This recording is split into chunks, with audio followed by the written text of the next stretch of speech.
দেশপ্রেমিক মানুষরাই ছিল জিম্মি।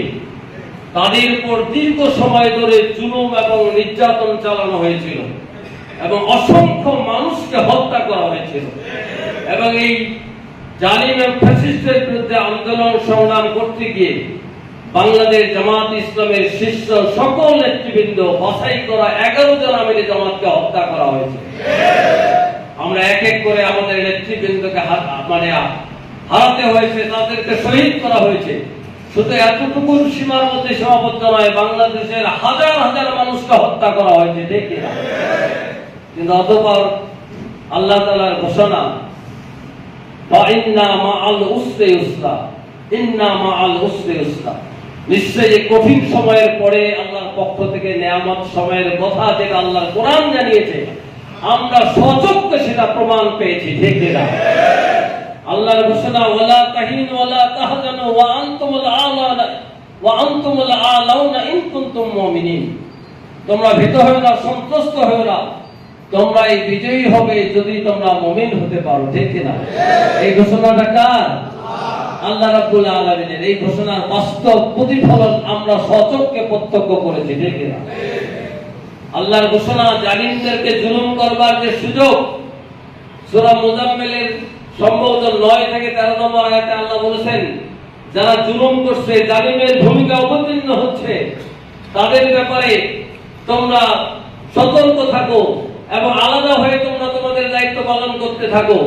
আর ওই জালিমদেরকে মোকাবেলা করার দায়িত্ব তোমরা আমার উপর ছেড়ে দাও।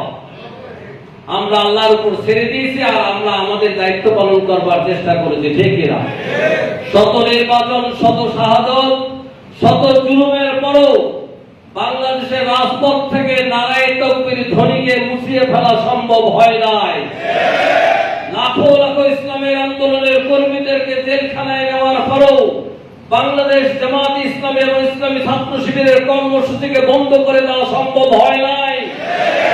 বাংলাদেশের রাজপথের প্রতিটি প্রান্তরে ফজরের পর থেকে শুরু করে যে কোনো সময়ে নারায়ে তাকবীর ধ্বনি দিয়ে বাংলাদেশের মানুষের কাছে আল্লাহ, আল্লাহ রাসূল এবং কোরআনের সুমধুর মহান আদর্শের দাওয়াত এবং নারায়ে তাকবীর ধ্বনি দিয়ে গোটা বাংলাদেশের মানুষকে জাগ্রত করবার সতর্কবাণী শুনিয়েছিল বাংলাদেশ জামাত ইসলামের কর্মীরা, ঠিক না?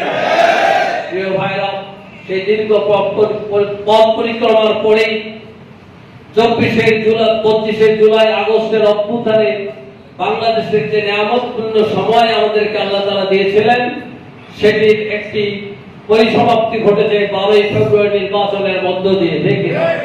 শত সহস্র ষড়যন্ত্র, মিথ্যাচার, সকল প্রকার অন্ধকারের ষড়যন্ত্রের মধ্য দিয়েও চেষ্টা করেও বাংলাদেশে ইসলামী আন্দোলনের পথযাত্রাকে তারা দুর্বল করতে পারেনি। বরং 24-এর গণ অভ্যুত্থানের পরে 12ই ফেব্রুয়ারি নির্বাচনে এই দেশের মানুষ ইসলামী আন্দোলনকে, বাংলাদেশ জামাত ইসলামীকে এবং দাঁড়িপাল্লাকে নির্বাচনে বিজয়ী করার সেই দীপ্ত ঘোষণা আমরা প্রত্যক্ষ করেছি, ঠিক না? ঢাকা থেকে হাজারো লঞ্চ, ট্রেন, বাস, সকল যানবাহনের মধ্য দিয়ে দাঁড়িপাল্লার স্লোগান দিয়ে ঢাকা রাজপথ থেকে শুরু করে গোটা বাংলাদেশে ছড়িয়ে পড়েছিল দাঁড়িপাল্লার জয়গান, ঠিক না? আর এই পথ ধরেই 12ই ফেব্রুয়ারি নির্বাচনে এই দেশের মানুষ মূলত জামাত ইসলামকে বেছে নিয়েছিল। তাদেরকে ক্ষমতা বসানোর স্বপ্ন নিয়ে বাংলাদেশ জামাত ইসলামীদের স্বপ্ন দেখেছিল ইসলাম কোরআনের ভিত্তিতে সমাজ কায়েম করবার। সেই স্বপ্নে আকর্ষিত হয়ে বাংলাদেশের মানুষ 12ই ফেব্রুয়ারি নির্বাচনে মূলত ইসলামী আন্দোলনকে, দাঁড়িপাল্লাকেই ভোট দিয়েছিল। সকল ষড়যন্ত্র এবং ইঞ্জিনিয়ারিং এর মাধ্যমে আমাদের বিজয়কে ছিনিয়ে নেওয়ার চেষ্টা করেছে। শত চেষ্টা করার পরও, ষড়যন্ত্রের পরও যে 68 এবং 76 আসন আল্লাহ তাআলা আমাদেরকে দান করেছেন, এর উপরে আমরা হাজারো শুকরিয়া আদায় করি, আলহামদুলিল্লাহ।